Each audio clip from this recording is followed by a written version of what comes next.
Oi, gente, estava com muita saudade. Espero que todos estejam bem, na luta ainda, né?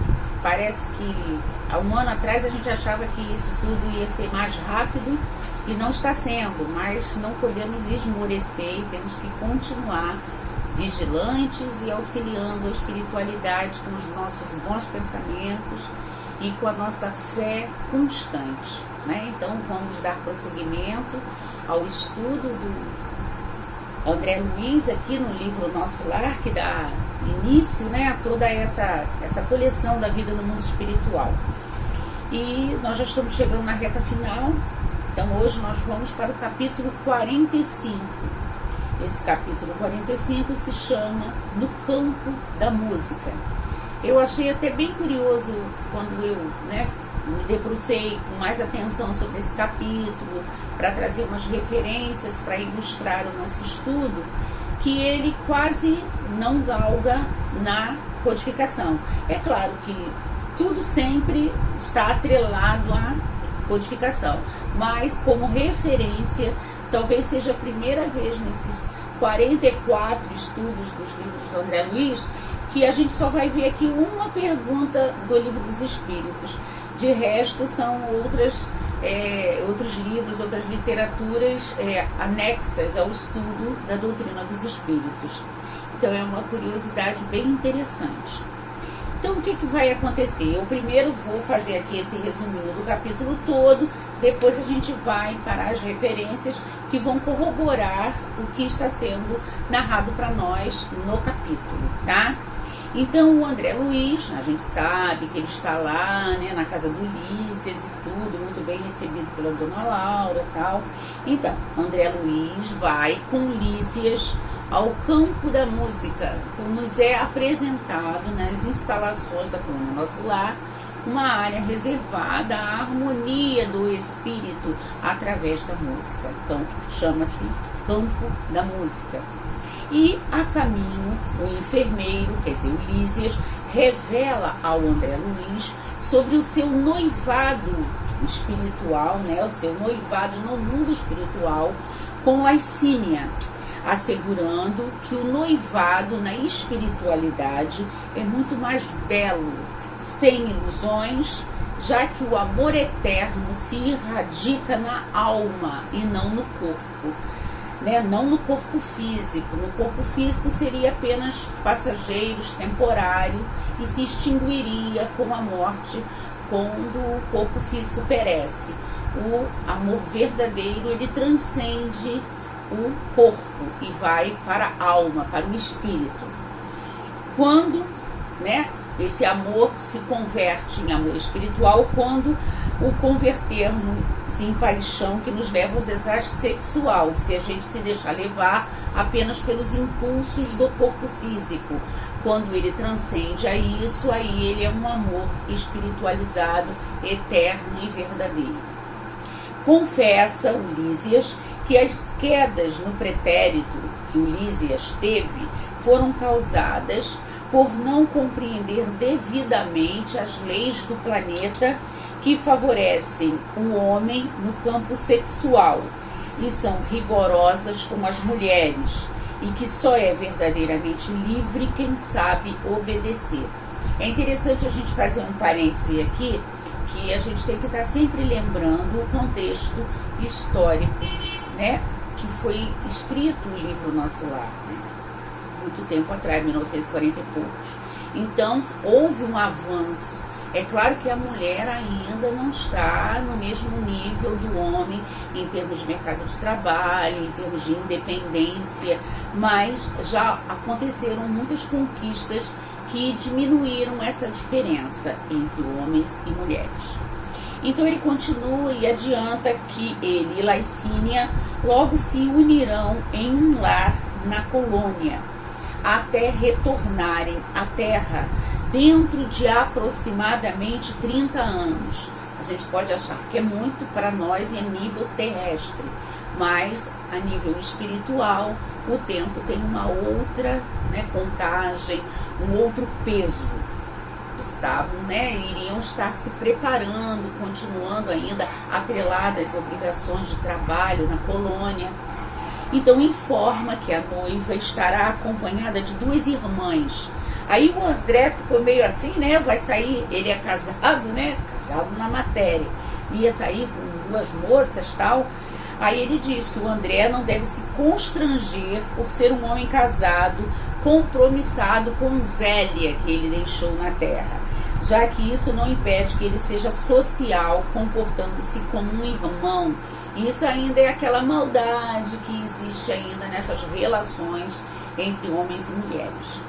Lísias paga o ingresso com bônus hora, né, nós já conhecemos a moeda do mundo espiritual, e entram no campo, onde se observa um cortejo com pequena orquestra que executa músicas populares, mas no centro do campo a música é de natureza universal, quer dizer, deixa de ser de natureza regional para ser universal, e divina, concentrando-se ali a maioria dos visitantes.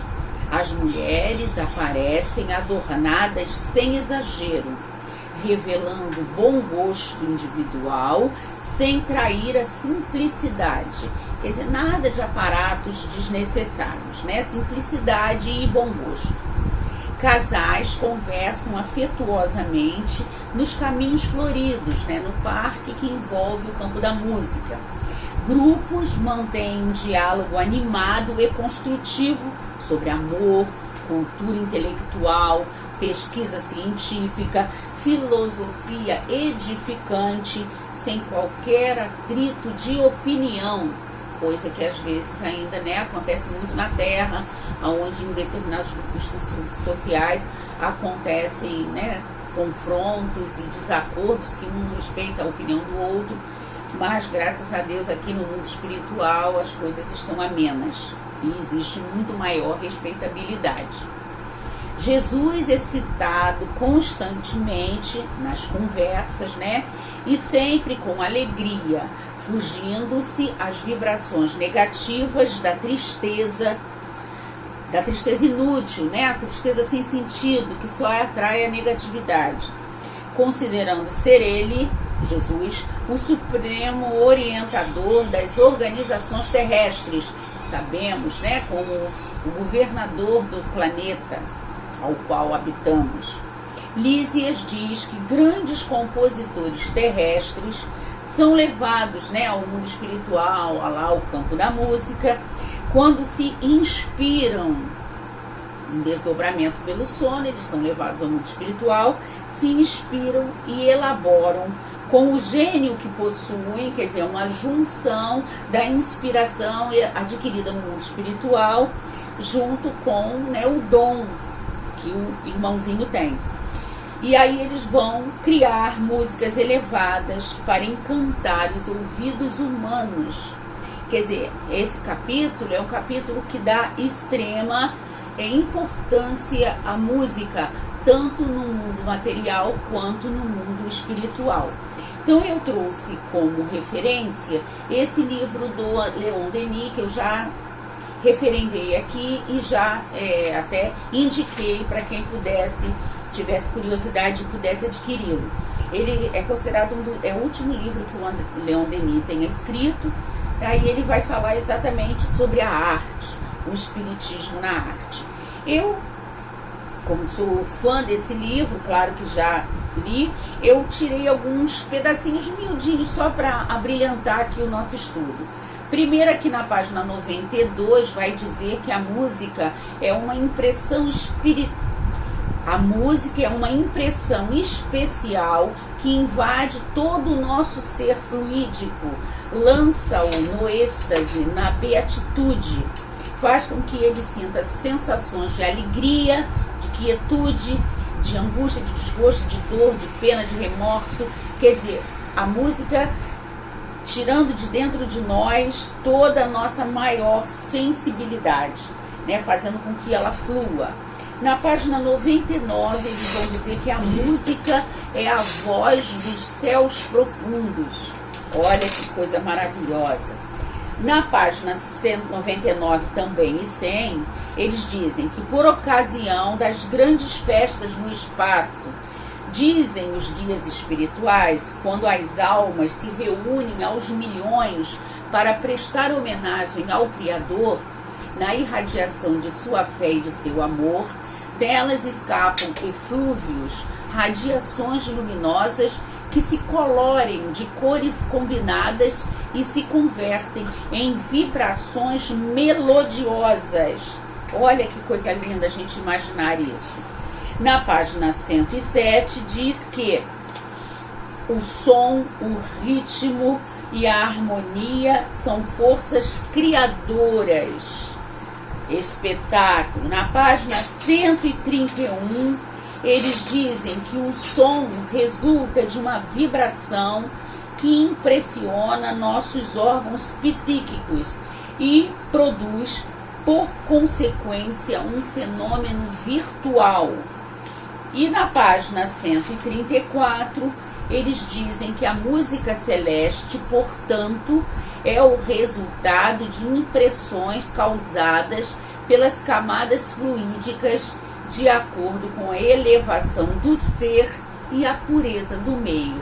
Quanto mais evoluído o ser, quanto mais elevado e quanto mais limpo, energizado de boas vibrações o meio, mais puro esse som será, e mais absorvido pela nossa sensibilidade, sendo energia, nos nutrindo, nos alimentando.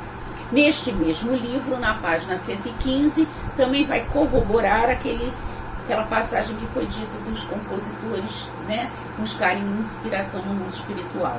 Então aqui tem uma passagem que diz que Beethoven deve ser considerado como o verdadeiro criador da sinfonia, e sua frase melódica, por sua amplitude e sua beleza, representa a ação musical completa. Sob esse ponto de vista, seu espírito domina e dominará por muito tempo ainda a música moderna.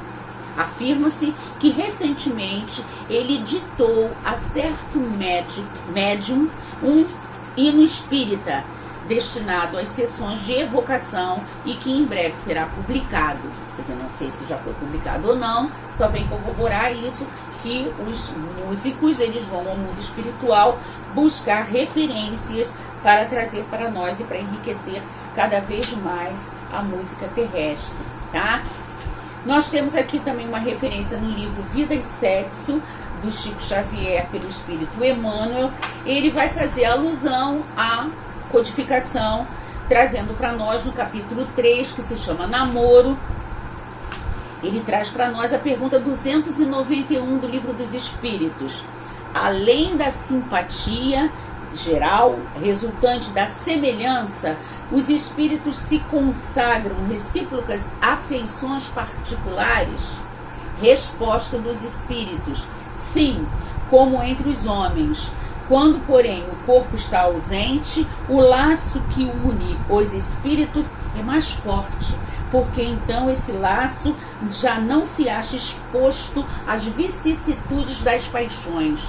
Quer dizer, isso vai fundamentar bastante o noivado de Lísias e Laicínia.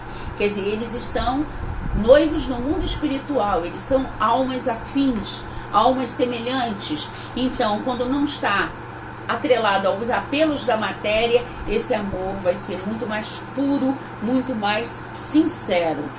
Temos também como referência aqui o livro, que é Cartas de uma Morta, que a mãezinha do Chico Xavier, Maria João de Deus, em espírito, ditou para o nosso querido Chico Xavier. E nós vamos ter aqui na página 149, é o capítulo 100, que se chama Uma Terra Abençoada. Então ela descreve da seguinte forma, para o Chico Xavier, Aqui, filho, sinto-me surpreendida, porque vejo uma espécie de continuação do planeta que deixamos. Imagina a Terra cheia de suas belezas naturais, porém moralmente mais aperfeiçoada. E terás a imagem dessa segunda esfera que me serve de habitação. Temos casas pássaros, animais, reuniões, institutos como os das famílias terrenas, onde se agrupam os espíritos através das mais santas afinidades. A arte aqui é mais linda e mais perfeita, e como o culto a Deus faz parte integrante de todas as coisas de nossa nova vida. Há muita alegria entre nós. Eu, por exemplo, sinto-me rodeada de companheiros muito bondosos, com quem me consagro às tarefas que me são afetas. Então, que delícia, né? Deve ser atingir, né, essa benesse de estar no mundo espiritual de forma assim tão tranquila, tão em paz, com tanta harmonia ao nosso redor. E para concluir aqui o livro Colônias Espirituais, da Lúcia Loureiro, que também é um livro maravilhoso. Nós vamos ter aqui na página 103, ele vai dizer que o lazer, né, porque nós aqui, eles não foram, Lísias e André, Tu, Laicínia, as duas amigas, foram para um momento de lazer. Então o lazer também é uma forma de reeducar o espírito, visto que o estudo pode ser também uma forma de distração, uma recreação intelectual. E isso vale tanto para o mundo material quanto para o mundo espiritual. Sabemos quanto o estudo e quanto o lazer fortalece o nosso espírito para as lutas da vida. E, concluindo definitivamente, nós também temos nas colônias espirituais, na página 19, uma pequena referência também sobre o Cristo. O que é dito que é uma conversa constante lá no mundo espiritual. Então, Jesus de Nazaré, nascido numa cidadezinha da Judéia e executado aos 33 anos de idade durante o reinado de Tibério, pregou com eloquência em defesa dos pobres e oprimidos, denunciou a impostura e a cobiça e proclamou a imortalidade da alma e a reencarnação. Com ele teve início a era cristã. Sua missão durou pouco tempo, cerca de 3 anos. Entretanto, a força de seus ensinamentos teve tal repercussão que abalou o Império Romano. Jesus, o Cristo, médium de Deus, revelou que o universo compreende as instâncias de socorro onde as almas que ainda têm a expiar adquirem novas forças e repousam das fadigas de cada encarnação. Lindo, né? Muito obrigado, meus amores. Um grande beijo, um abraço no coração de cada um de vocês.